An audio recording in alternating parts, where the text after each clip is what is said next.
Nunatak, Temple of Ice, CDSK, and Flip, Switch, and Roll. This is Staying In.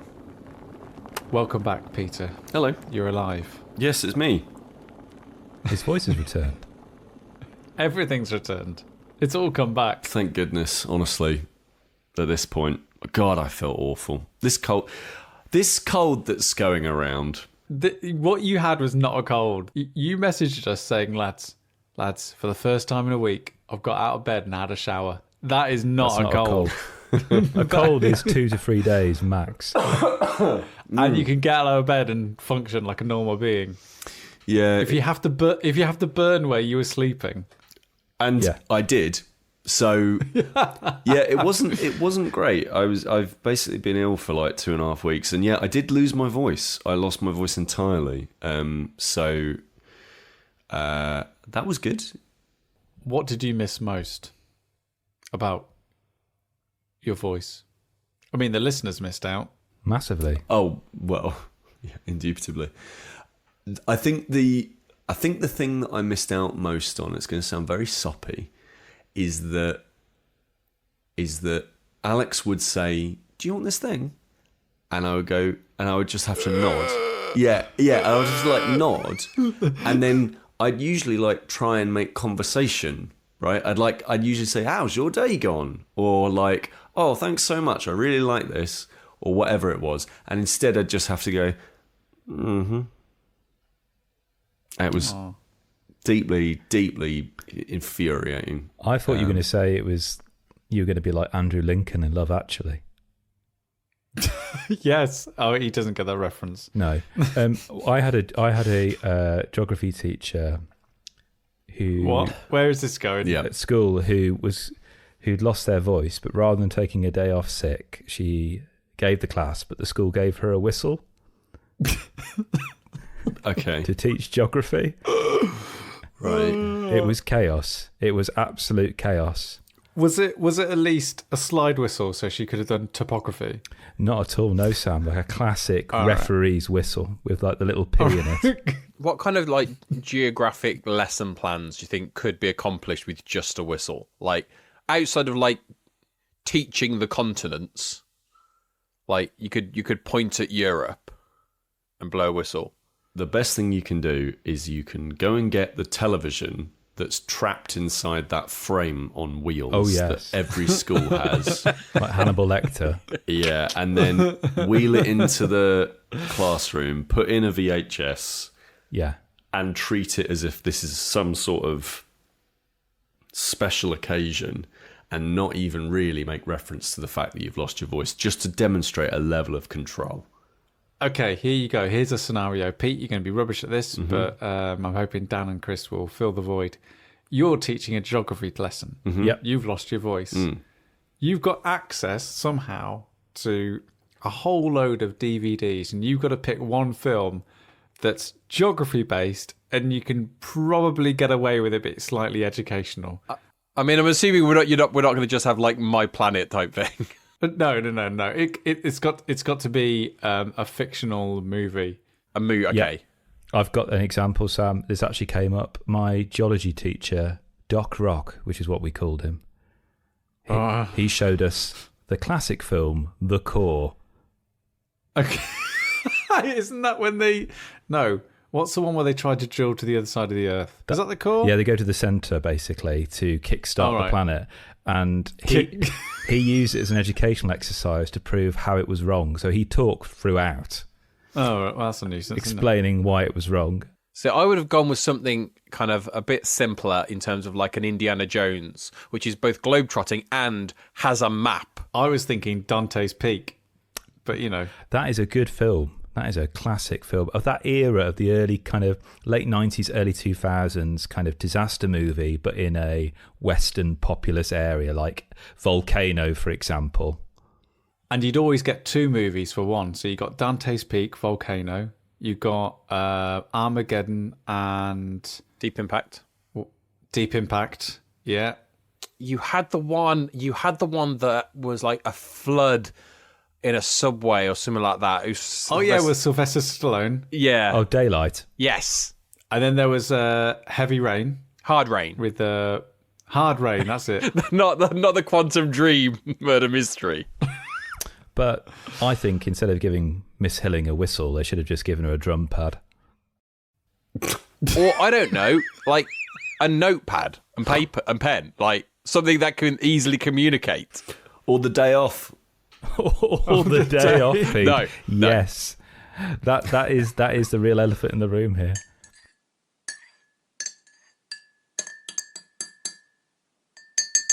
Luckily, though, Pete, you recovered just in time to make the short 5-hour journey Oh, God. from where you live Yeah.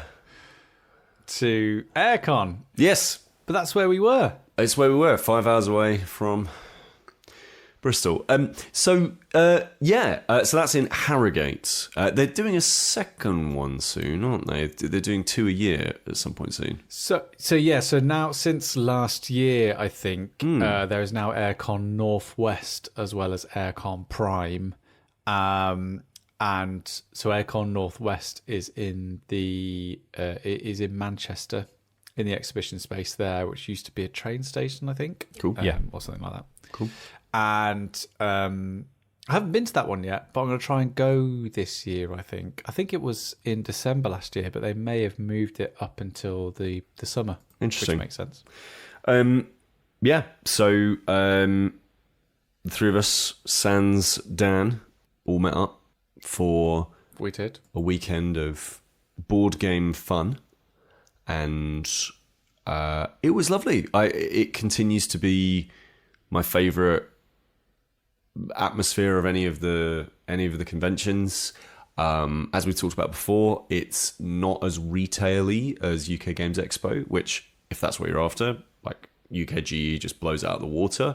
But like in terms of playing, sitting and playing, like AireCon's way better, like way better. Yeah. In terms of like facilities and stuff like that, and that sounds like such an old person thing to say, but like there's lots of really nice places to eat in Harrogate that are really close by, whereas you go to UKGE and like you're lucky to get a subway. So when you said the facilities, I immediately thought, oh, some nice toilets there, are there? That is important, and to be honest, in AireCon's defence, like they are centrally based. Yep. So the two halls are divided by the toilet blocks.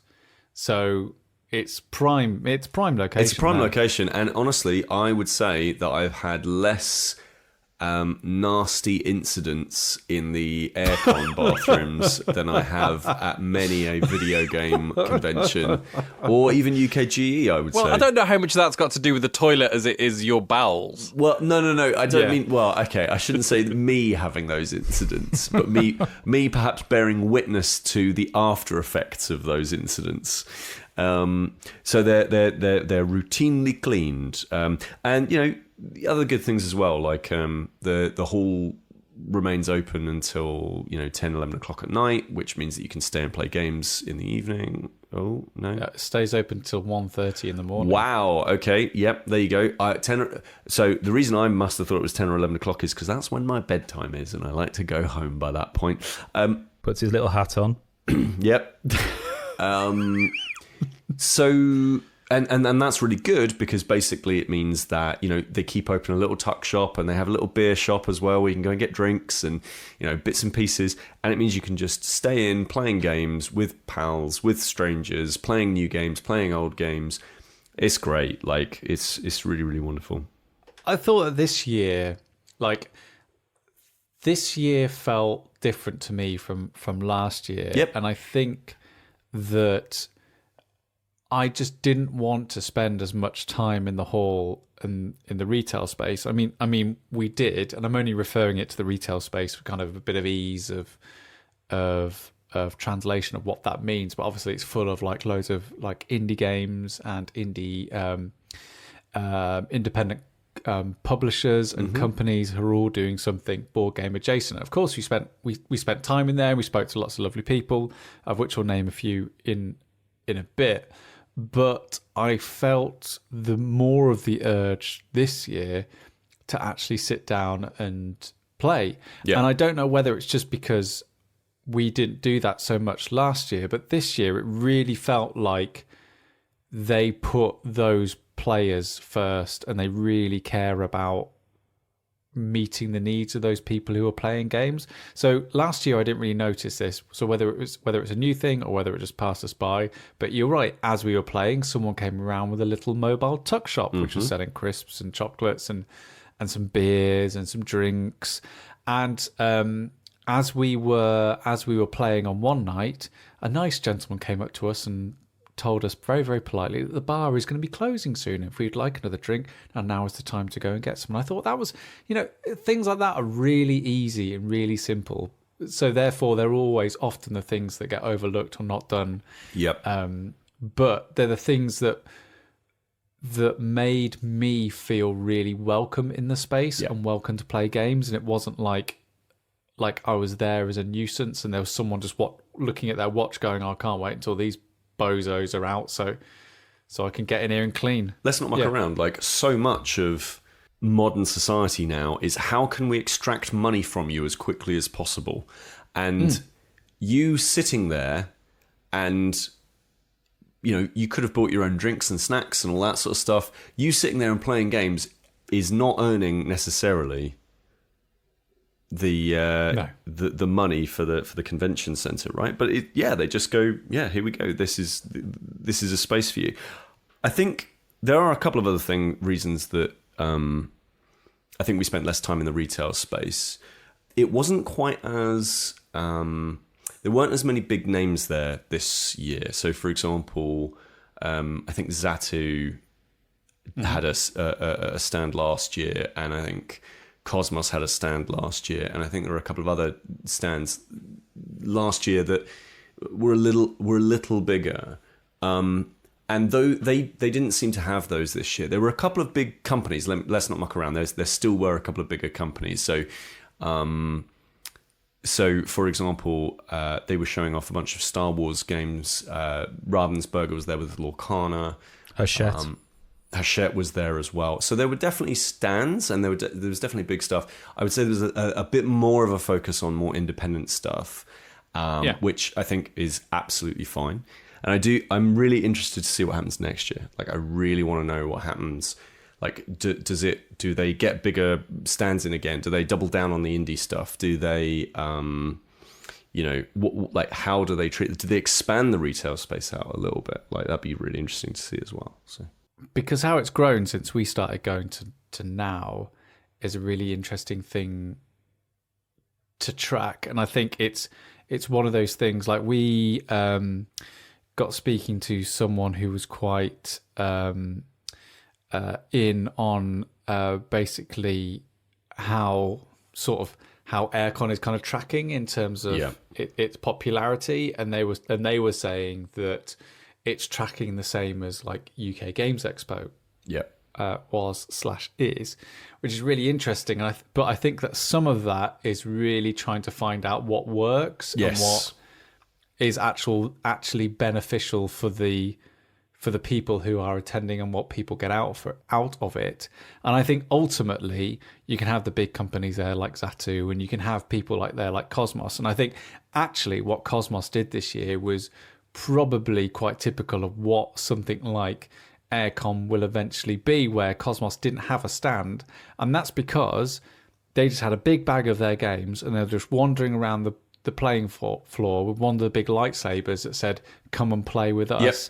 And they were just playing with people, and it felt like that focus was really the important thing. And all of the bigger stands like Hachette and Coiled Spring and Ravensburger with Lorcana and all the Star Wars stuff, there was no one really there standing by a load of games talking about it. They were all tables, all chairs, always getting people to come and play something and engage with the games. Like, that seems to be the big driver of AireCon, is like, here's a table, here's a seat, come and sit and play, rather than let's talk. Mm-hmm.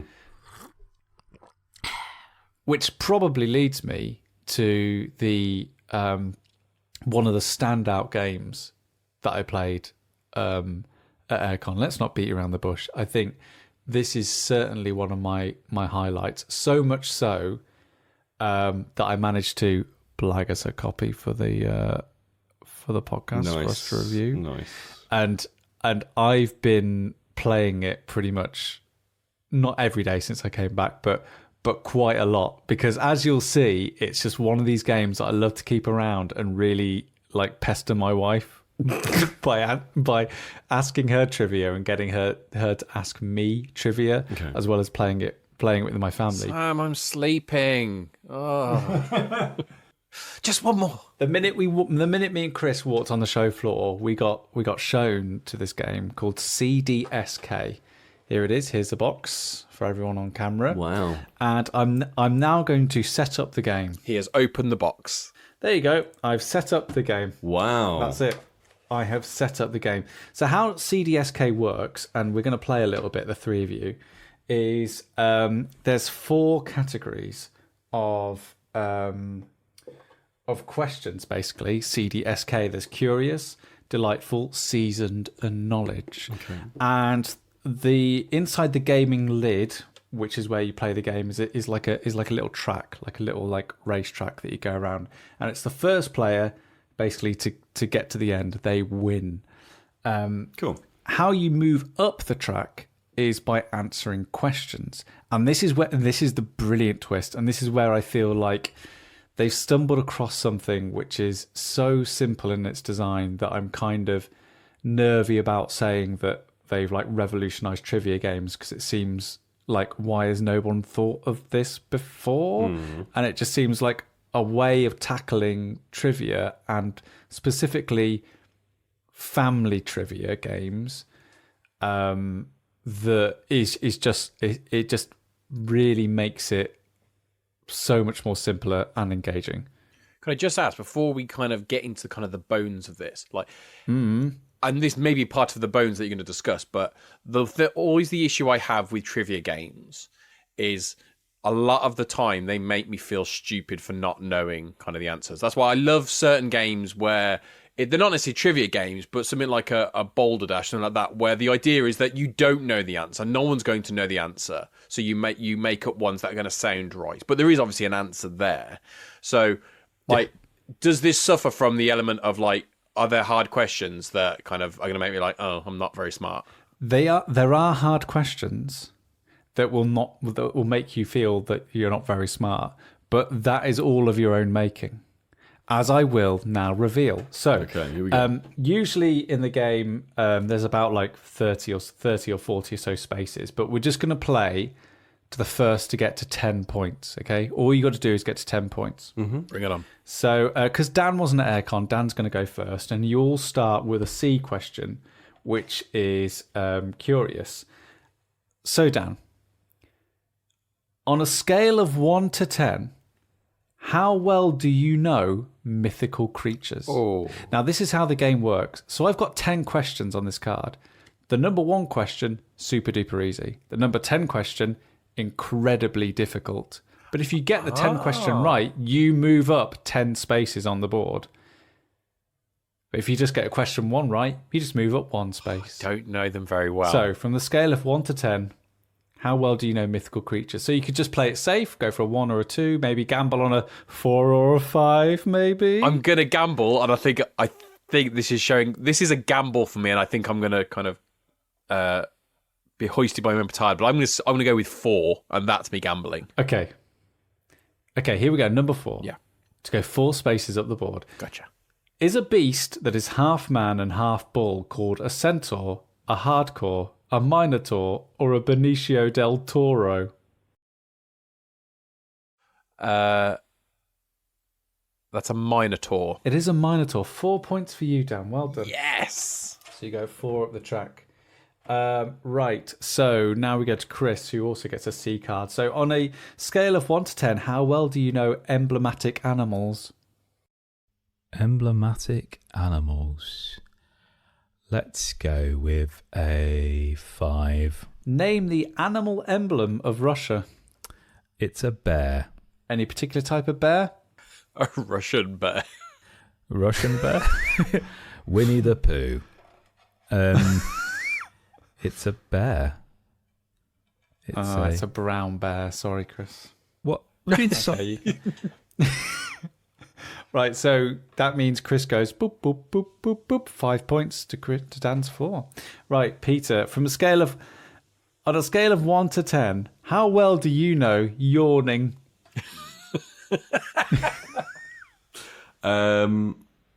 3?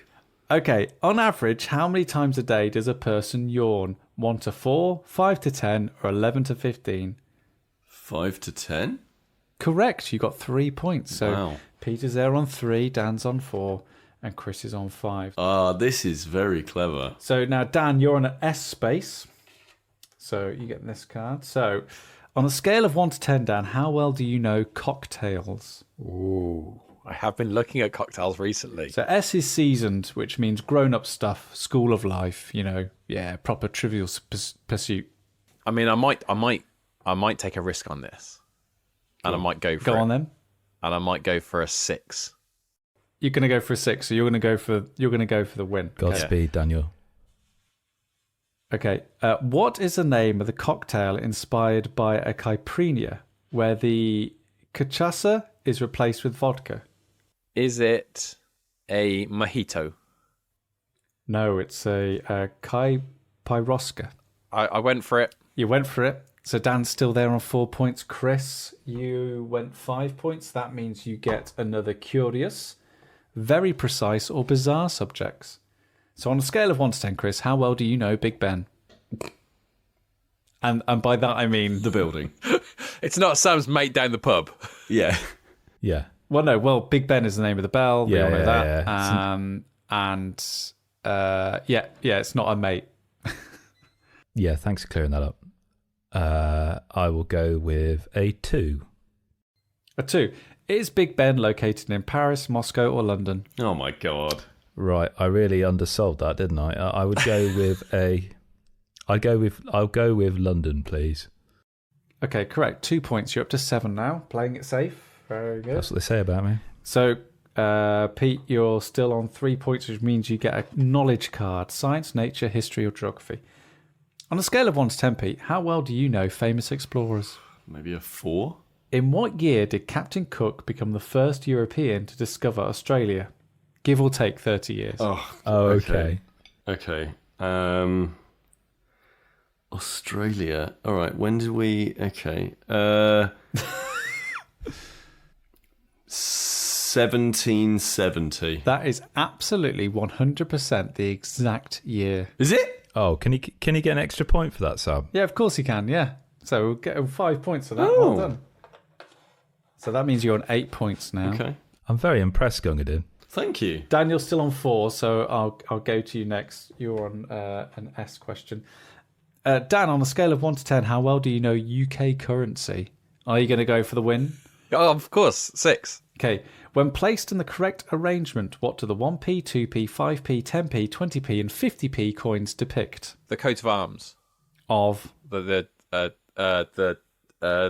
royal family. the shield of the royal coat of arms. Wow. Whoa. Dan, there you go. You win. There are additional rules if you actually do get to the end. You've got to answer one final question to claim the win. But I feel like we've had enough fun with CDSK for now. And I won, so let's just leave it there. And you would. But me and Chris were just like, oh, we'll go and see what this game's all about, and ended up playing an entire game between the two of us. At which point, usually at conventions, you get someone who starts showing you the game, explaining the game. I don't think she expected us to stay there that long. It's really interesting. I've seen reviews of this since we very kindly were given a copy at AireCon, and some people have criticised the game because they feel that the numbering system isn't always in the right order. So, for example, a 10 might be slightly easier than a 9, but to be honest, that's not why I play this sort of game. No. One of the joys of a trivia game is not to kind of revert back to my GCSEs, but actually to learn something as well through that process. And I quite like that fact that there's always that element of push your luck. So, for example, I picked 2 for Big Ben, thinking, okay, that's going to be a relatively moderately complex question, but actually a 2, what I would probably have expected to be number 1, where is it?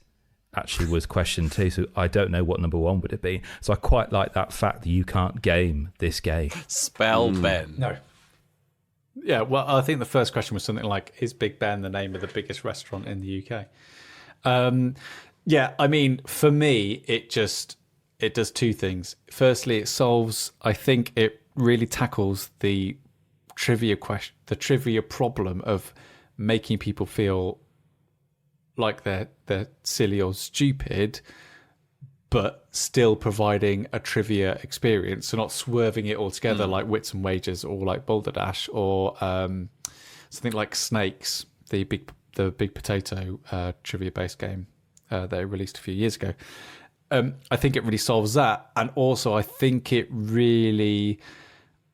has that structure does another 2 things, a sub 2 things. First of all, it really plays into my hubris and to idiots like me who really push their luck and go, right, I'm just going to get 10 all the time. 10, 10, 10, 10, 10, yes.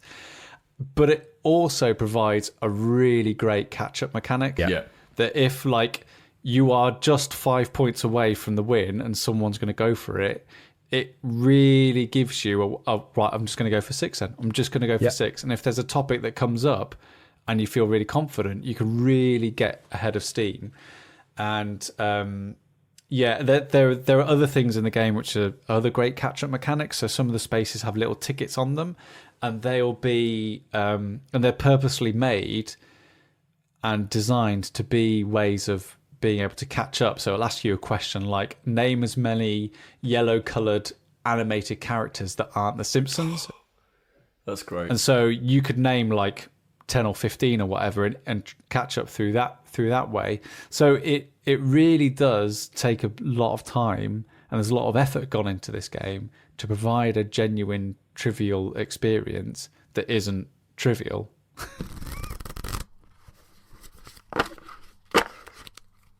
Well, that was one of the first games we played and was demoed and played when we arrived, Sam. I picked up probably the last game that was demoed to us and which we played a full game of. I came and found you sat with a company called Word of Mouth Games. Now, I think this was the first time they'd been to AireCon. They're based in Oxford, and they tended to kind of tour like the South in terms of conventions and things. And in the same way that CDSK in some respects is kind of harkens back to those trivia games of old, and I know it's done gangbusters in France. There was something about Flip, Switch and Roll from Word of Mouth Games that really spoke to something quite classic for me. And it's a dice altering card game.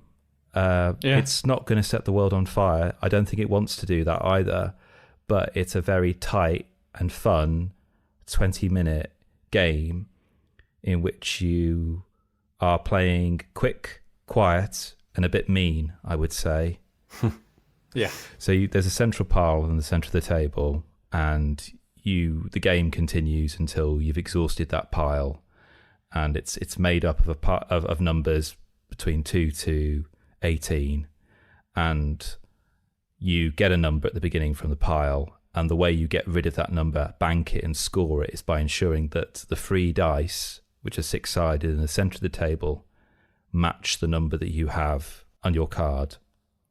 And you do this by playing what are called switch cards, which allow you, when you play that card, to change the result of one or several of the other dice, or you can play a card to be mean to other players.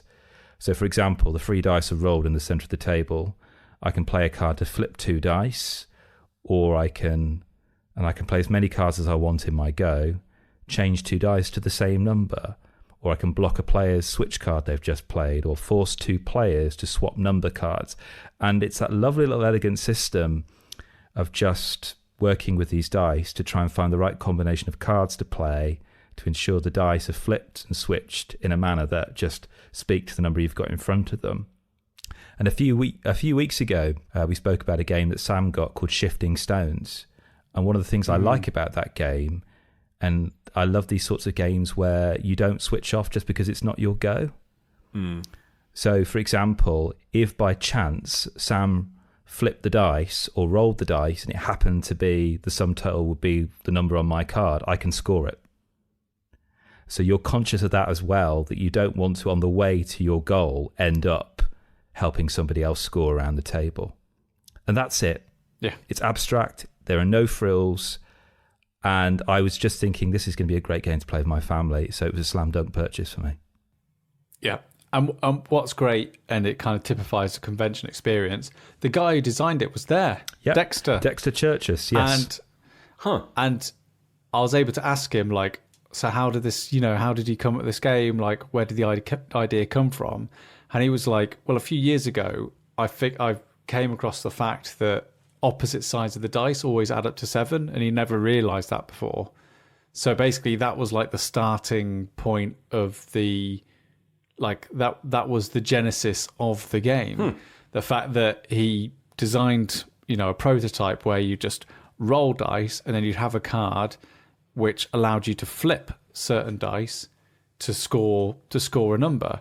And so there is a little bit with this game of you just staring at 3 dice going, right, that's a 4, which means there's a 3 on the other side, and that's a 6, which means there's a 1 on the other side. So if I flip those 2 up and then add 2 to it, like, that will get me the number that I need.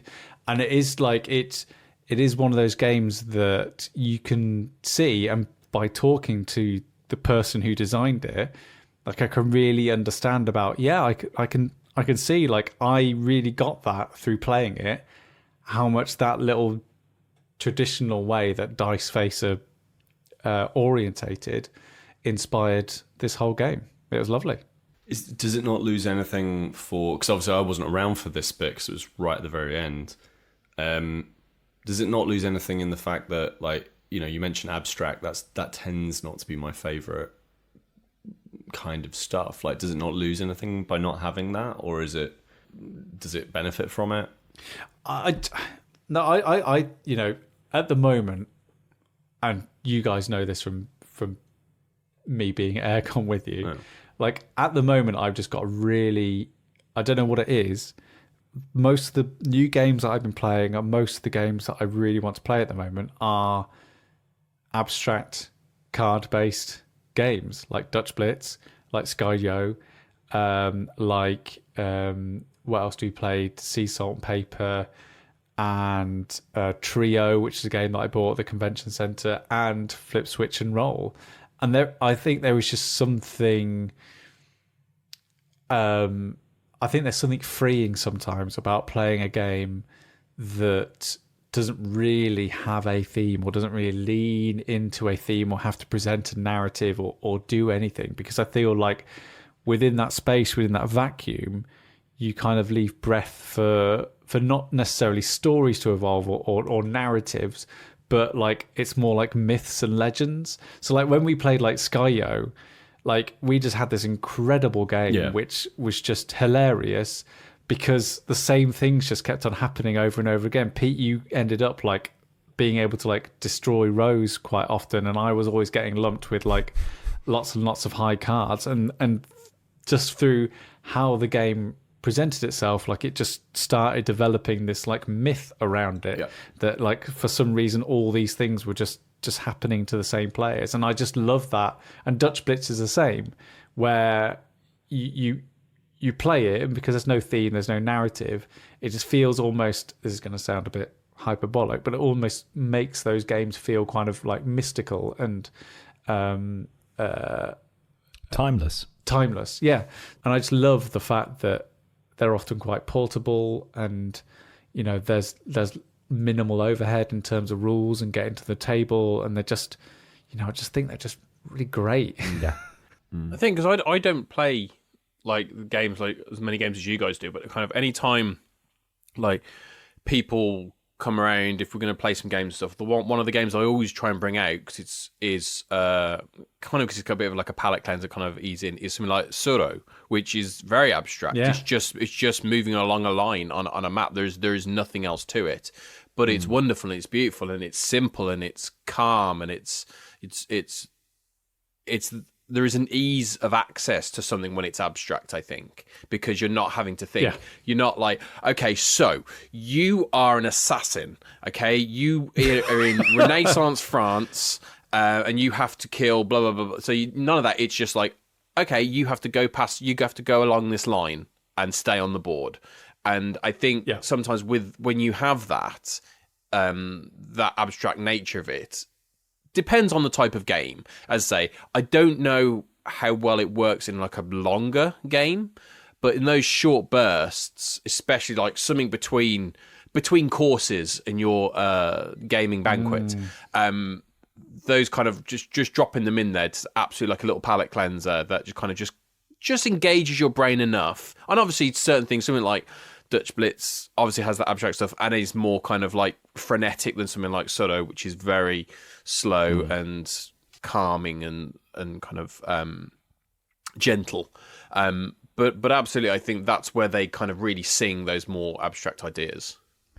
But it's really interesting. I think there's also a sweet spot where there's a midpoint where I think of games like Splendor, where you could, if you wanted to, lean into the theme, we are rival gem collectors, or you could choose not to and go, those pictures are pretty, I'm just looking at numbers here and matching patterns and building sets.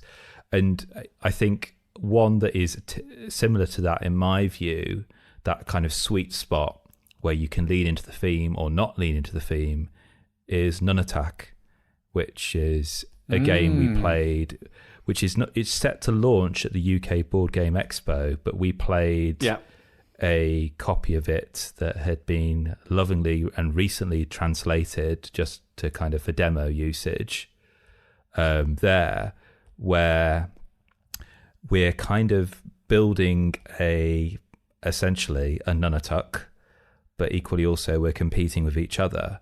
I think some of the minutiae of that and its mechanics would have been not as palatable or easy to remember if it wasn't for there being something of a theme there. Dan, do you know what a Nunatak is? I was about to ask, going back to the whole thing of like, please don't make me say stupid. What is it? I have no idea what a Nunatak is. On a scale of 1 to 10. So I didn't know what a Nunatak was either. It's essentially like an ice pyramid. Yeah. Is it a man-made ice pyramid or a naturally formed ice pyramid? I think didn't the person who was demoing us said that they used to think that they were naturally made, but they've recently found out that they're actually they were man-made. Yeah. So Nunatak translates as the ice mountain. So in this country, it will be known as the ice mountain. And I have to say that this was probably another one of my highlights from the convention centre, and I do feel slightly guilty for it because we sort of said, we're going to play this game, we'll play this game, don't worry. And unfortunately they were really busy at the time, so Kris had set up a game of Merchants and Marauders. Yes. And then suddenly there was a spot available to play the game, so I went off and said, don't worry about me, let's play, I'll play. And then no one turned up to play with me. So I was like, Kris, Pete, I know you've set up this big, ready to have a big open world. You have to come and play with me. Pirate adventure. But can you come and play with me? It means a lot. And I want to play a game. But did you regret your decisions? Did you? I didn't. Absolutely not. No. It's so... The way that this game works is that you have a board in front of you, and then you also have these ice blocks, right? These like plastic ice blocks. And there's also a set of cards in a marketplace in front of you that you can pick from. And there are icons on the cards, and that allows you to... you're allowed to place your ice block on the corresponding icon on the board that's also on the cards. Okay, these cards also have a sort of set collection mechanic to them. So, for example, if you get 3 of one kind of thing, then you get more of the points that figure out whether or not you're the winner at the end, and it all links together like that. In addition,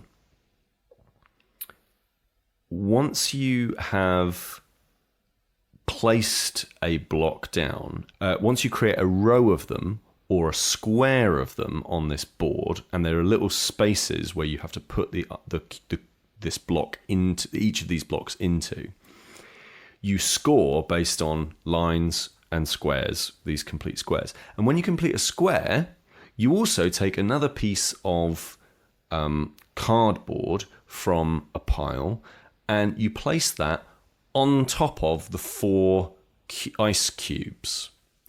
And what you're doing is you're actually building up that next layer of the pyramid. Okay?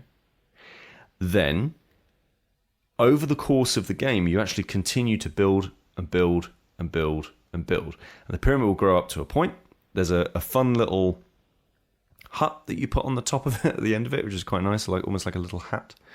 And the other big mechanic in there is that as you place an ice cube on top of a next layer, you also score points based on the number of cubes underneath that belong to you. Right? There's some more mechanics to it, but that basically is the game. That's the nutshell, yeah. And it started off. Maybe it was just because it had been a long weekend and my head was still full of cold and flu medicine. It started off as it took a little moment for me to kind of wrap my head around it. But then as soon as I did, the game just flows like real fast. And it has that satisfaction of, you got that satisfaction of the strategy of putting together a set collection. Oh, I'm gonna get this particular card because if I get more of these, then that will give me more of a bonus at the end.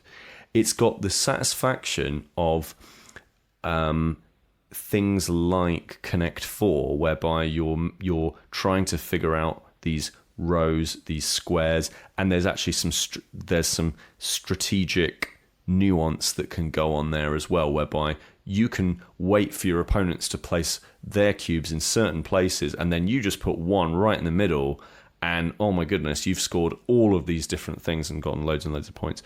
There's also that satisfaction that you get a little bit with things like Lego, whereby you're building a structure together, collectively building this structure, and you see this build up and up and up. And there's also that satisfaction that comes with some very nicely put together components and art and all of that good stuff. It pulls from all of these different areas, and each of the areas is quite lightweight by themselves, but in combination, it's one of these rare occasions whereby the more mechanics they've put in actually, that even if they're quite lightweight, they all combine into quite a satisfying whole. I think what I found the most enjoyable thing about the game, and I think where it's going to actually create most of its appeal on the table and with people of different experiences of board games, in how I think it's one of those games where you seldom come across that is not afraid of giving you points. Like, the amount of points that this game is always constantly, every single turn, showering on players is at times it's quite embarrassing. Like in a turn, it's like, well, 30 points for me, and it's 20 points for you, and here's a couple of points for you. Oh, more points! Come on, bring on the points! And it's points for everyone. But it's like, we played Gugong like the night before, and that is a game where it feels like you've got the world's driest flannel, and you're just like squeezing it for all you can, and you can maybe like squeeze out 3 or 4 points after a couple of turns, and you kind of feel, oh, thank God, like you're wiping the sweat from your brow that you just managed to get just that. And then there's Nunatak, there's like the Ice Mountain, where it's just no problem. Here's all the points. Like we got close to 200 points quite easily playing the game. And for me, I felt like I haven't felt that dopamine hit, that instant gratification of every single thing I did every single time got me something back. It was either points or it was a satisfaction of building something together as a team or getting another card for my set. And I think these days, games like that are exceptionally quite rare and hard to come by. Like whilst I was at AireCon, I bought Dune Imperium Uprising, and that's a game where the winner is the first person who gets to 10 points. I won Nunatak by getting to 215, and it's just like this is your like the variances of play, and obviously I think they're both different experiences and they're going for different audiences. Fair enough, but I think there has to be something said for how good that made you feel as a player. Oh yeah, just always, no matter what you do, it'll just get you some points, and it just feels brilliant. It's the Peggle effect.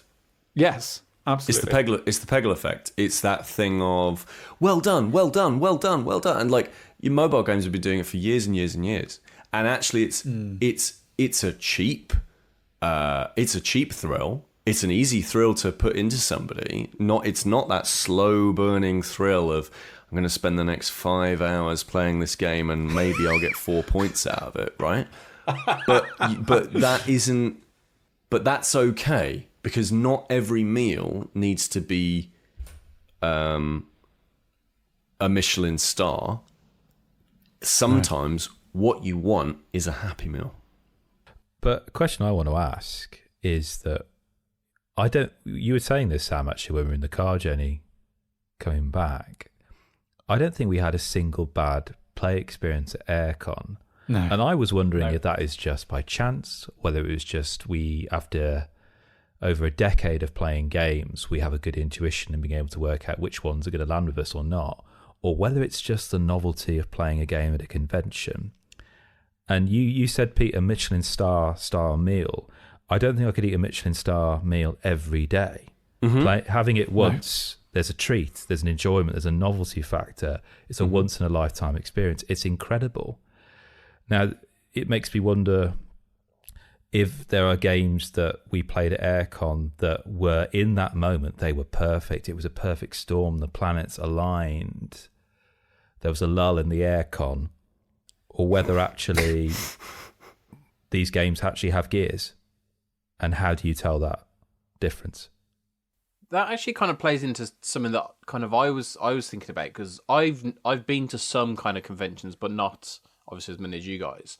And I've kind of, when I kind of play games, I like to, it's sat around the living room on the sofas. It's a very kind of comfortable experience. And anytime I've played games at a convention, for me, it's kind of, I've never felt as comfortable. So it's always kind of been like, okay, the game is finished. Okay, pack it away. Let's go. Let's move on. I don't want to, whereas I'm at home, I'm more relaxed. Like, yeah, let's have another game. So I'm kind of in the same boat of kind of thinking like, is it a different experience in terms of the game itself? Kind of when you're in that environment, kind of for me it was, but my experience is very limited in that. So is that something you kind of get used to? The one thing that the space has available to it is it can be very energizing. Yeah. Like it says something like when you're walking through a hall, you just see table on table on table on table, people setting up to play Twilight Imperium, someone sitting down to play Beer and Bread, just two of them, another table having raucous fun playing just one, another table, us idiots there playing Dutch Blitz. Like that is really energizing, and you kind of it's kind of like walking past a buffet and go, oh, that looks good. Oh yeah, maybe we'll try that a little bit later. You kind of start to get the feeling. Go on, you're on holiday. Yeah, treat yourself. I also think that there's a tendency at conventions, certainly from my perspective, like I don't want to play games that I've played before. Like I want to play new stuff. I'm there to see the new thing. Now that doesn't necessarily mean that it needs to be a game that's hot off the presses. It could be a game like Dutch Blitz that I've never played before, that's actually coming up on 120 years old or whatever it is, right? Like I'm happy to do that, but I want to play something that's brand new because I go to conventions to actually find new stuff. And I think that that's one of the things that I think conventions are really good for. It's to find, it's very difficult to, the most difficult thing to do with hobbies of any kind is to surface the good stuff. Like, that's why traditional magazines exist. That's why website. I mean, it's why we exist, right? Like, we want to go and find that stuff and we want to go and talk about it, right? And we want to make recommendations. It's why you've got a group of friends that play games with you, or if you've got a particular hobby, like let's say you paint miniatures, for example, you will paint more miniatures if you have friends around you who say, do you want to paint some miniatures with me? And finding new stuff, conventions are really good for that, finding new stuff and trying new stuff. Whereas being at home, I think, is much more about like, what do I already have? What do I enjoy playing? So what was the new thing that you discovered? Well, look, this time? I always go to these places looking for RPGs, war games, and all that sort of stuff, because I love board games, I love playing them, but I very rarely buy a board game because they're not as my cup of tea. Love playing them, not a huge fan of owning too many of them. So, a couple of different things, really easy. Some of the straight up easy stuff to talk about is I got a Scrooge McDuck promo card for Lorcana because I sat down and played a game of Lorcana. I already owned it. I already know how to play it. I already have the deck that it comes from that card comes from. But I wanted the promo card because I'm some kind of sucker. And I was so thrilled because I love Scrooge McDuck. He's my favourite Disney character, probably. And I got to play that. So that was lovely. He even slipped it into his lanyard, Dan. Yeah. So everyone could see. It was on Everyone proud could display. see. I had my promo card. So that was lovely. Finding a bunch of indie RPG stuff was really, really good. My favourite thing, which with that indie RPG stuff, I'm going to read them and play them, and I'll probably talk about some of them in the coming months and potentially years, because I bought a couple of bits and pieces, which, by the way, we have photos up on our Instagram of. You can go and see all of the cool stuff that we got. But my favourite part of the weekend was getting to play an RPG with you folks. So we were booked in for a session of an RPG called Monster of the Week. And we were running, we were part of a session that was running that was called The Cows of Milford. And so Monster of the Week is a PBTA game powered by the apocalypse. And what that means is basically there's a family of games called Powered by the Apocalypse. It's kind of like an approach to how to play role-playing games and storytelling games. And they tend to be based around like archetypes and playbooks. So you'll have access to certain features of characters because you happen to be that kind of character. So if that sounds similar, if Dan, you're sitting there probably thinking, hold on, so that sounds kind of familiar. That's Blades in the Dark. Blades in the Dark is an offshoot of Powered by the Apocalypse. Okay, so Monster of the Week is, as it might suggest, it's inspired by TV series like X-Files, Supernatural, Buffy the Vampire Slayer, those kinds of serialized TV shows whereby there would be a Monster of the Week. And it also has that kind of level of tone and feel as its default. So it can go as dark as you want, going into some pretty hardcore stuff in the X-Files, for example. That's some pretty sterling stuff there, but it can also go quite light, like some of the campier episodes of Buffy, right? And everything in between. So I've never played it before, so trying new things. And Sam, Kris, you hadn't played it before, had you? No, but I fell in love with it very quickly. Oh, I'm a little familiar, only for the fact of I think they did one of the series of the Adventure Zone podcast. Did use they? The Monster of the Week campaign. Yes. Use the Monster of the Week kind of structure for one of their campaigns. Okay, cool. So basically, we turned up, and the person running it was a person called Saul. Shout out to Saul. Saul did an amazing job of being the GM, and basically it was a story about these cows, and they were in this place called Milford, and Milford was kind of like a slightly sleepy country town, like big enough to be on the map, but small enough that they get the way that Saul described it is small enough that they get excited by the fact that an Aldi has just opened near them, right? Like that kind of level of British countryside excitement, and we were a group of ragtag monster slayers ultimately, and we were investigating into what happened, and was there any validation to these claims that this cow farmer who'd had a cow go missing basically claimed that aliens had abducted one of their cows. So is this the first time, like, Pete, I think you've done kind of RPGs in this kind of environment before. Sam and I both did Traveller last year at AireCon, and it was great. Yeah. It was really good. Great. And this was really great as well. It was a really brilliant session run by Saul. I was really, really impressed.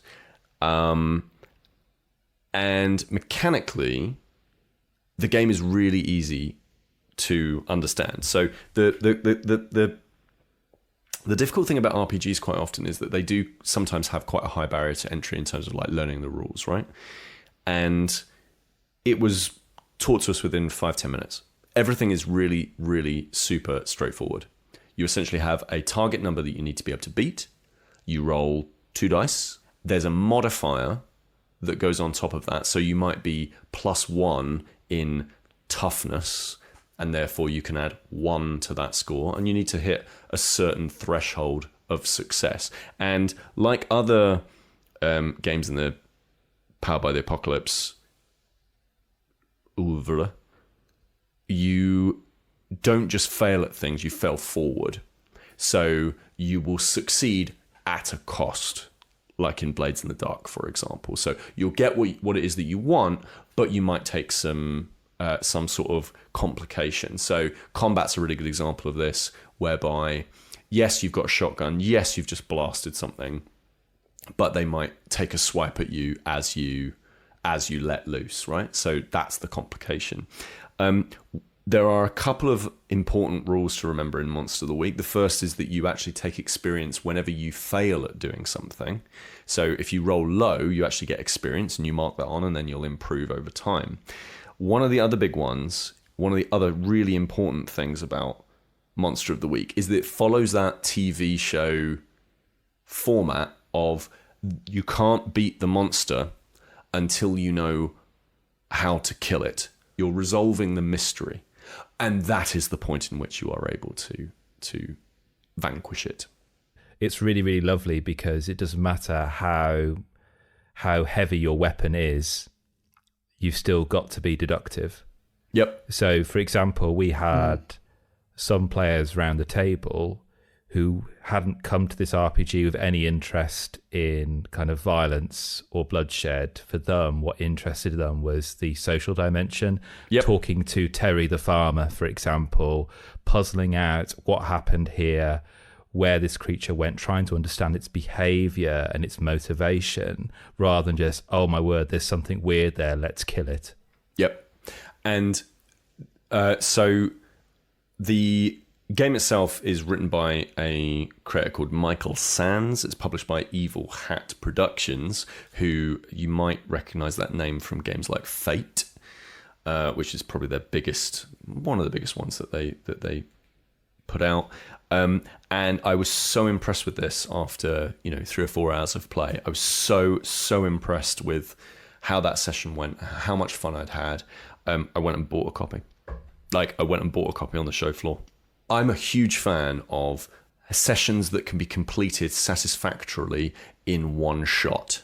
I think that is a really exciting way of playing RPGs. I like campaigns, long campaigns, and there's something really cool about them. But I'm also a big fan of stories that have strong, starts, middles, ends, and you're done with them in 2 or 3 hours.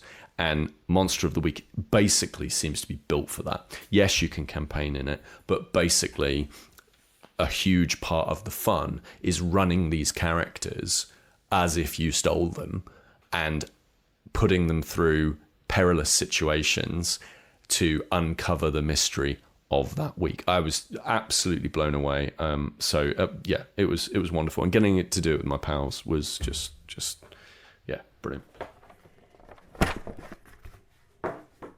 Just a quick shout out to some of the other people that we spoke to at AireCon, because there was so many, and I tried to make a note of everyone who I spoke to, and they were all really nice. So I apologise if I miss anyone who's listening to this, but we bumped into Andrew at Yay Games again, legendary Omino's creator. Oh, hero. He had a new game out that Kris swiftly bought up as well, a nice little sheep game, which is brilliant.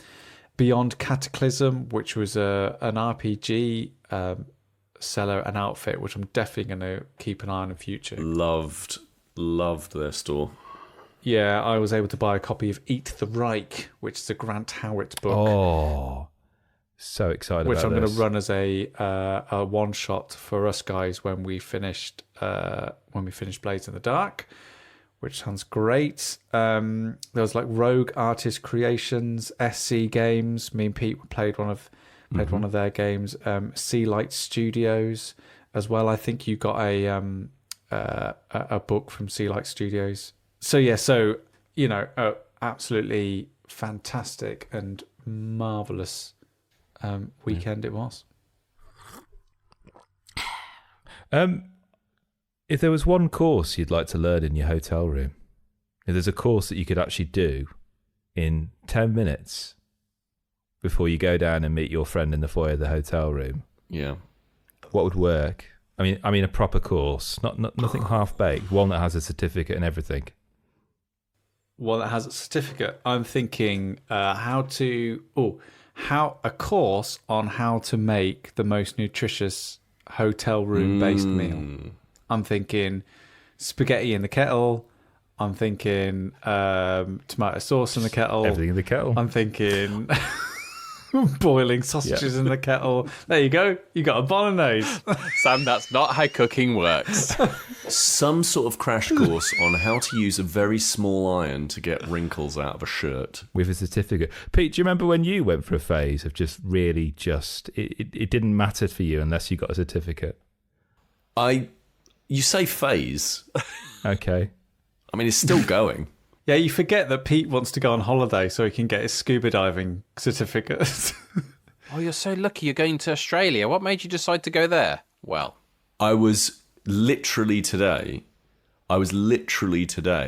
thinking about applying for my personal functional license, which is the gambling industry has a thing whereby you pay 185 quid and then they certify you to be a croupier. Pete, I've seen the way you shuffle. Yeah. Dealing the cards into lots of little piles. That's what I do because I can't shuffle. that just strikes me that Pete has run out of obscure hobbies and has just resorted to kind of like flicking open a random book and pointing at something and saying, yes, I'll do that. Yeah, yeah. But were you not tempted to do what I did in Travelodge, which was learn how to do CPR and how to use a defibrillator? When's that ever going to come into use? True. Yeah, what use is that? Yeah. So there I was in bed, awoken by Kris. Pushing down on your chest. singing the Bee Gees. No, but he was. He was there with his camera. So how the app works is like it takes you I don't want to think about what kind of big data the British Heart Foundation are getting into. With Yeah, this. they're the real baddies in this story, aren't they? So they get access. So the website gives them access to your front facing camera. So Kris was there in the hotel room broadcasting to everyone within the British Heart Foundation. I'm sure they were like, "Come on, lads, we got another one. Look at that idiot in bed." And there he was pressing up and down on the pillow. And I thought, okay. And then suddenly the BG start, and he's just like having a proper whale of a time. Yep, there's like little speedometer in the bottom left-hand corner telling me if I was pressing too fast or too slow. And then then I had to do a little interactive thing on my phone to work out where to put the defib paddles and how to turn it on and stuff. And then it gave me a quiz at the end, which I passed with flying colours. And then I got a little PDF certificate. So was a sleeping Sam in the background of your CPR test? I was awake because you can't sleep through. Chris go on a pillow in the middle of the room. Did Pete have his own room then? Pete wouldn't share. Oh, of course he did. Of course I did. I'm a prince. Yeah. Is there a penthouse suite in the Travelodge? So if you have any ideas of courses that we could do, then do let us know. Do get in touch. Yeah. Or if you went to AireCon, listener, and you played something that we've not spoken about, and maybe we missed it in the whirly gig that was AireCon, do let us know. And you can do that on stayinginpod@gmail.com. Yeah. And you can also do that at Staying in Pod on Instagram, where you can see all of the little reels that I made from each day of the convention, which is also, and this is the best bit about AireCon, is that some of those photos are us not at AireCon and just enjoying wonderful things in and around Harrogate, like the Timothy Taylor pub, Nutrition Joe's, shout out, Tilly's, Tilly Peppers, and Domo as well. So, so check them out on Instagram. Thanks very much for Hachette for loading me up with a copy of CDSK before we left. It genuinely has been the highlight with my friends and my family, and I've also taken it into work and played it with some people at work as well. I think it is a sterling example of what a trivia game should be. I think expect some more sort of AireCon mentions over the next few weeks on the podcast. We'll try not to make it too saccharine, but we did come away with quite a bit of stuff. So some of which you can see on our Instagram page as well. I think we will be talking about Eat the Right in future. And I think I will be talking ad nauseum possibly about June Imperium Uprising as well in a few weeks' time. Right. Okay. The one thing that wasn't at AireCon was a beach, but life's a beach, and we'll see you on it. That was very Trevor McDonald in your delivery, Sam, at the end there. Yeah, it was kind of like a bit more obscure. There wasn't a beach, so we'll see you on it. The beach thing. And I just expected to just see Sam just straightening his papers, and he just goes into darkness as we hear